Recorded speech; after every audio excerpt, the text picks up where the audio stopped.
Сегодня необычная для моего канала тема. Насколько понимают друг друга тюркские народы? Давайте немного напомню вам, что представляют собой тюркские языки. Все они восходят к древнему протюркскому языку. Поэтому у тюркоязычных похожи такие основные слова, как счет, животные, части тела, цвета и так далее. Различают две ветви. Первая общетюркская и вторая булгарская, куда входят языки волжских и дунайских булгар и, вероятно, хазар. Это мертвые языки. Единственный живой язык здесь чувашский. В первой же общетюркской ветви лингвисты выделяют 4 группы: огузскую, кыпчакскую, карлукскую и сибирскую. Огузские языки – это турецкий, азербайджанский, гагаузский, туркменский, саларский, халашский, кашкайский. Кыпчакские языки представлены татарским, ногайским, башкирским, крымско-татарским, караимским, кумыкским, карачаево-балкарским, казахским, каракалпакским и кыргызским. Карлукские языки включают в себя узбекский и уйгурский.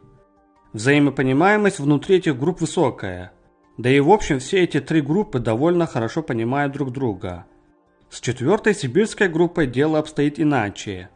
В нее входят якутский, тувинский, хакасский, алтайский, а также такие малые языки, как сарык-уйгурский, фуйско-кыргызский, тафаларский и другие языки.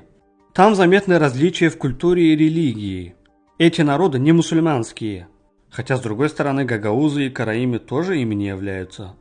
А в большинстве тюркских языков очень ощутимо влияние арабского и персидского.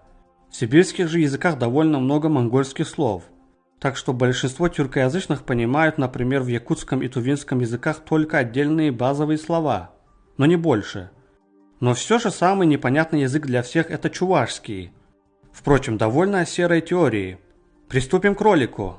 Я покажу вам на конкретных примерах из разных тюркских языков, насколько они похожи или наоборот отличаются друг от друга. Прошу прощения у нагайцев, лакайцев и других, что не показываю примеры из их языков. Это взорвало бы временные рамки моего ролика, да и вообще карта маленькая. Итак, начинаем.